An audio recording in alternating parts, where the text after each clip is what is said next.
This is your weekly IUP TV News Bulletin, broadcast from Davis Hall. I'm Sequoia Van Camp. And I'm Jackie Gillis. Today we will bring you stories that are relevant to IUP and the Indiana community. In a news conference, Governor Tom Wolf has endorsed a proposal to close the so-called gun show loophole in background check laws. However, the measure is still considered unlikely to pass through the Republican-controlled legislature, which has long been opposed to most gun control measures. Last month, though, the state Senate unanimously passed legislation requiring people with a domestic violence ruling against them to forfeit their firearms more quickly. For the second time in 6 months, Tennessee experienced a mass shooting. The Nashville police arrested Travis Ranking, the suspect from the Waffle House shooting last Monday. That left 4 people dead. There was a tip that led the police to a wooded area by Travis's apartment. This was where Travis was taken into custody just under 48 hours after the shooting. The police had 160 law enforcement officers looking for him. Before he was found, the Tennessee Bureau of Investigation had added Travis to the top 10 wanted list. Schools were going to have a lockout since Travis was still not found and was considered armed and dangerous. Catherine Middleton, the Duchess of Cambridge, gave birth to a baby boy on Monday. Following tradition, news of the birth will be displayed on an easel in front of Buckingham Palace. In the line of succession to the throne, the baby is behind his grandfather, Prince Charles, his father, William, his brother, Prince George, and his sister, Princess Charlotte. His birth knocks Prince Harry down a notch in the line of succession. The Communications, Media, and Instructional Technology PhD program gave my life direction. This program was perfect for me with a combination of research and media production. Hands-on courses gave me skills that I now pass on to my students. I use all 3 areas of the program, production, theory, and research, every day in my job as a college professor. Learn how the CMIT PhD program can change your life. Visit iup.edu/CMIT. People celebrate Earth Day in different ways. The goal is the same, taking care of our Earth and other living beings such as pets in our environment. Our reporter Peyton Markajon visited a local organization, 4-Footed Friends. Here's the story. Here we have our breakfast kitties. These are 7-week-old kittens that we just got in a week ago, so they've been with us for a week. We are calling them the breakfast kitties because we named them English Muffin, Pita, Biscuit, and Bagel. And they're going to be ready for adoption in just a couple weeks. Caring for animals may be something that you are accustomed to. On Earth Day, we want to see how local organizations take care of their animals. A lot of our animals come in as strays, so that means dogs, cats, kittens just show up in a neighborhood, somebody finds them and brings them to us. Many of our other intakes are owner surrenders, and that means that for whatever reason the owner can't keep the animal and wants to find it a good home, so they bring it to us and they know that we will keep it until we can find the proper home for it. Here in 4-Footed Friends, there are at least 15 animals that are waiting to be adopted. The nonprofit organization was founded in 1982. Their goals are placing the animals with families and individuals, as well as providing assistance, rehabilitation, and socialization. People move away and just leave their pets behind. So we have seen cats and dogs that were starving, that were injured and abandoned. Of course, animals that get hit by cars, that get attacked by another animal, and unfortunately a lot of abuse at the hands of humans. Some people are not very good pet advocates, and they do terrible things to some animals. On average, 30 animals are adopted each month from 4-Footed Friends by community members. This organization does not allow students to adopt due to previous unfortunate experiences with abandonment. Fortunately, there are students in the area that are able to properly care for their pets.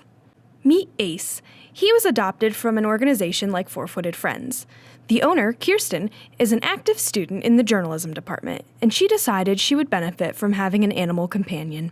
I decided to adopt a cat because rather than purchasing one from somebody, humane societies and the animal shelters, they make clear and evident, they make it cheaper for people to be able to spay and neuter their animals so that they don't reproduce and it doesn't lead to an overpopulation of cats, especially strays in this area. Kirsten admits that taking care of a cat is challenging because she's busy with classes at the same time. It is very difficult for me to be able to remember. I catch myself forgetting sometimes to feed him, so I have 2 bowls with food and water, 2 food bowls and 2 water dishes to be able to provide him so that he has food throughout the whole week in case I forget to fill it. For some students, cats, dogs, or other pets are necessary companions. They will find a way to take care of them no matter how busy they are. Owning a horse is super difficult, so that's why I have her at a boarding facility that takes care of her full time. I still have time to hang out with her for 3 times a week at least. I try to ride, but it's important to know, like, this is my sport, so I dedicate all my time to this, all my money to this. I treat it just like any other college athlete. This Earth Day, care not just for the Earth, but for every creature that lives on it too. All animals are equally as important across the board, whether they live with you or they're out in the wildlife. We should be treating all animals with respect and dignity. They're living creatures, they're beautiful, they're intelligent, so we should treat all animals equally. Reporting for IUP TV News, I'm Peyton Markajon. Still related to Earth Day, our reporter Kane Reinhardt asked our fellow IUP students about what they can contribute to saving the environment. The trees are finally visible now that spring is starting to say hello. On this Earth Day, I went around Indiana to find people biking, hiking, and even just walking, enjoying this Earth Day. Earth Day was originated in the early 1970s. The celebrations that can last up to 7 days are intended to be a reminder to save our environment. How can you save the environment this Earth Day? Well, there are multiple different ways.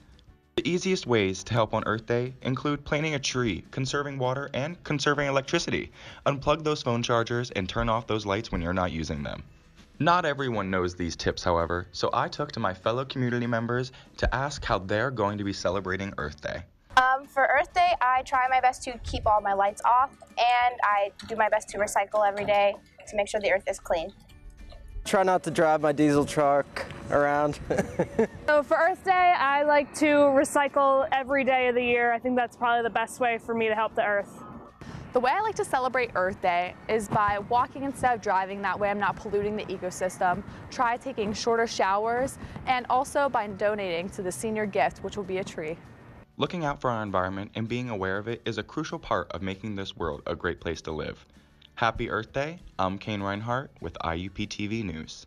With my IUP life.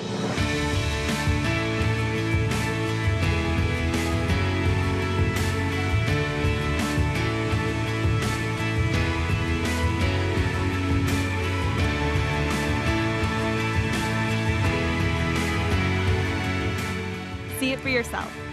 Visit us. Indiana University of Pennsylvania. Find your success. Once again, theater students showed a great performance last week with a new play called 12th Night. Our reporter Taylor Schaefer visited the students when they were getting ready to perform.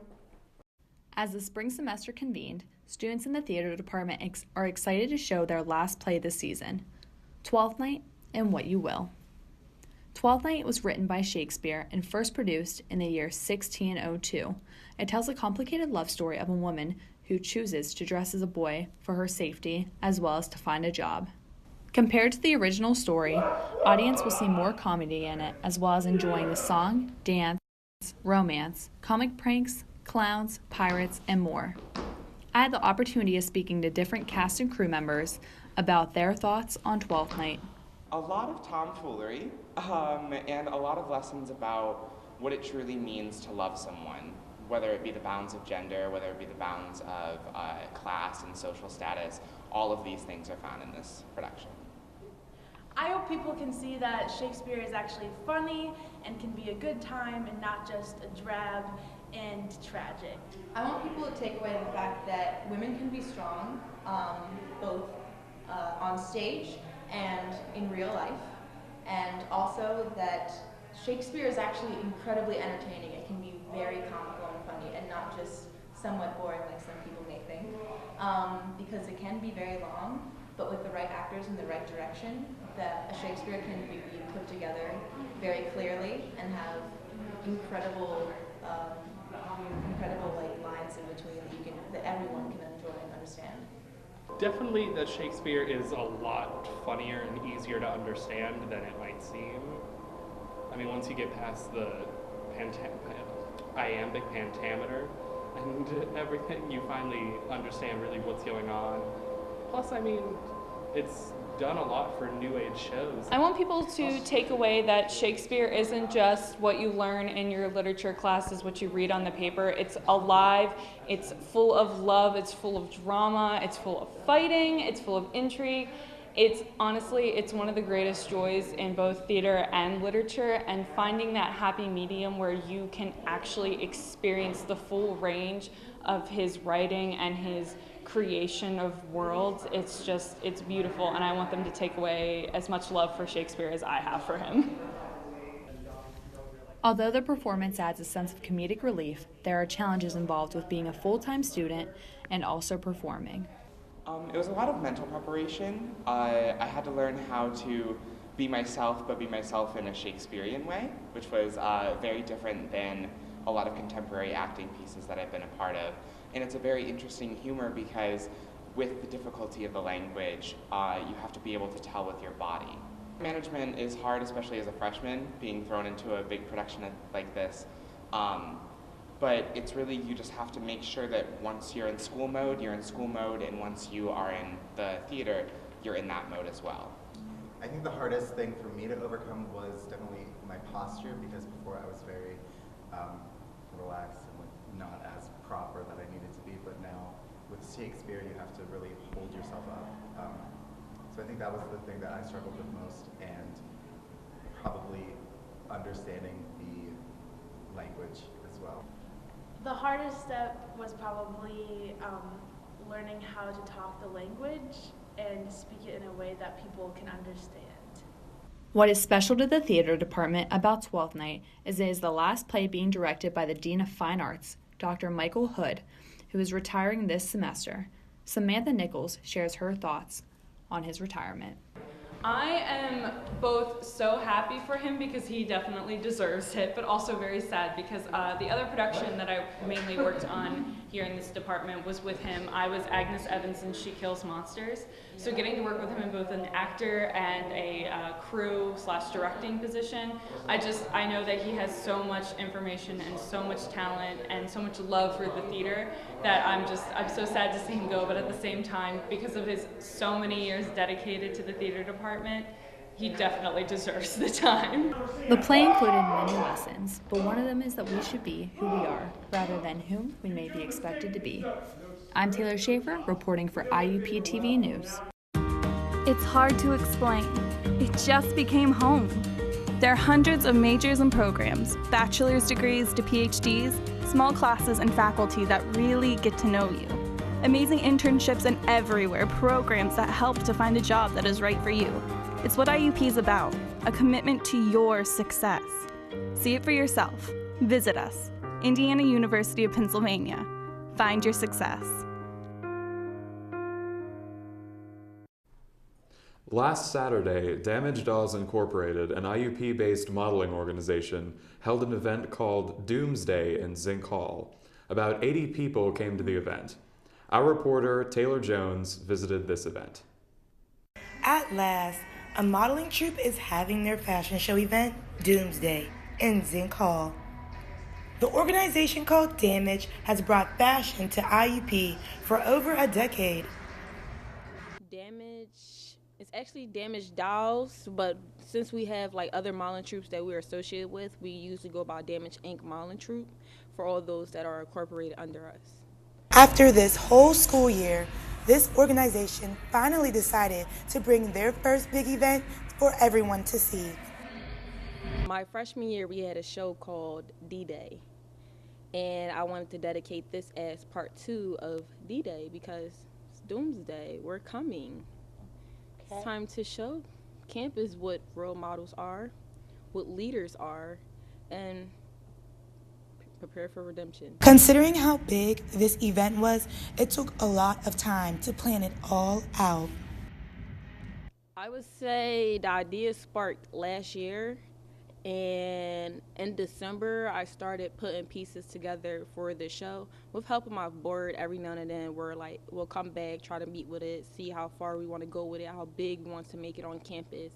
And we start hitting up people, asking them would they like to be a part of it. And from the rip, it was much love, much support, and we just took that as time to move forward with the fashion show.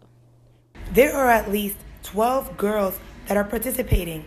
They came to pump, slay, and express themselves in the name of fashion. Well, first, I wasn't even trying to model. I was just looking trying to do writing organizations, things like that, because I have a blog. But I chose to do Damage because they were very welcoming.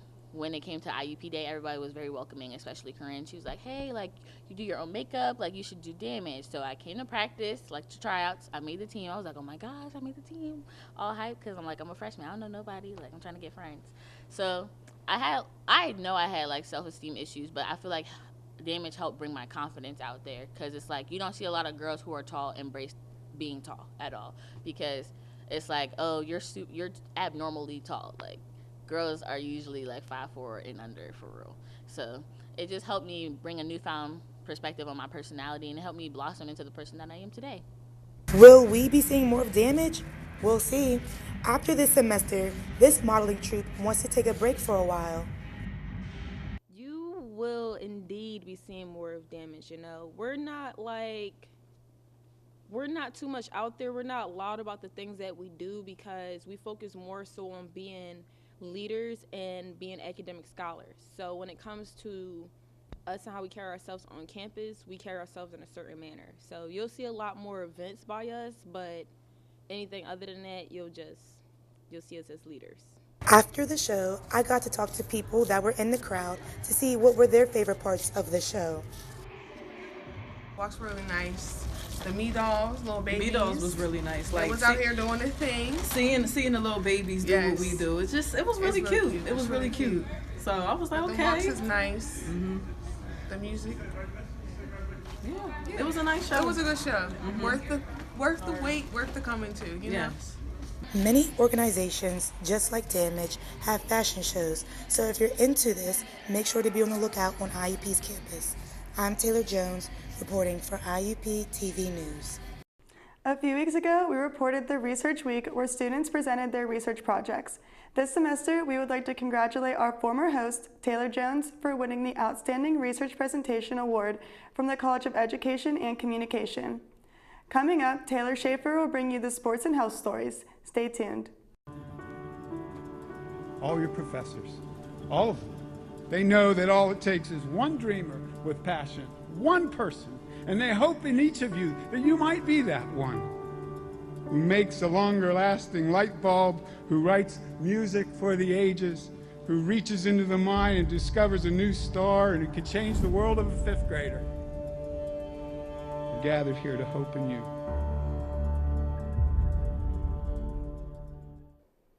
A new diet has started to become popular. This one is being called the new gluten-free. Low FODMAP eating is the newest craze that is especially successful for those suffering from IBS. The acronym Low FODMAP eating stands for a type of carb that is found in a variety of foods that can cause indigestion. Those who follow this diet usually skip the dairy products, sugar alcohols, and legumes in lieu of lactose and fructose-free eating. Although this diet may soothe your stomach, it can still contain lots of saturated fats and added sugar. Can I go to the sleepover? Lucy, I want you to promise me something. If there's any drinking, I want you to say, no thanks, not my thing. Mom. I promise you, your real friends won't care. Deal? I promise, Mom. They really do hear you. Did you pack your toothbrush? For tips on how to start the talk, visit underagedrinking.samhsa.gov. A public service message from the Substance Abuse and Mental Health Services Administration. Every person tries his or her best to maintain a healthy lifestyle. However, there are things that people do with a thought that is beneficial for them when it isn't. Intermittent fasting is the newest diet fad that allows you to cycle between periods of regular eating and fasting, during which you severely restrict your calorie intake or don't consume any food at all. Some people fast for hours, while some may go a full day or longer abstaining from food. will not only make you hangry, but can also lead to nausea and dehydration in the long run. Fasting can decrease your metabolism, causing potential weight gain when your goal might have been to lose it. You! Oh! Your fault. You! My fault? Your fault. Your fault. You're right. What?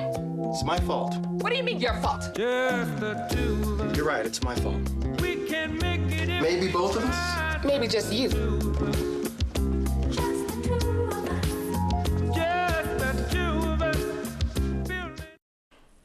Two important events at IUP will take place tomorrow, April 27th. 20 senior geoscience students will present their research during the Geoscience Day Symposium. In another event, the Sociology Department is holding its poverty simulation. If you're interested to participate, you can register to Dr. Melissa Swager at swager@iup.edu. There are a few exciting events coming up this weekend.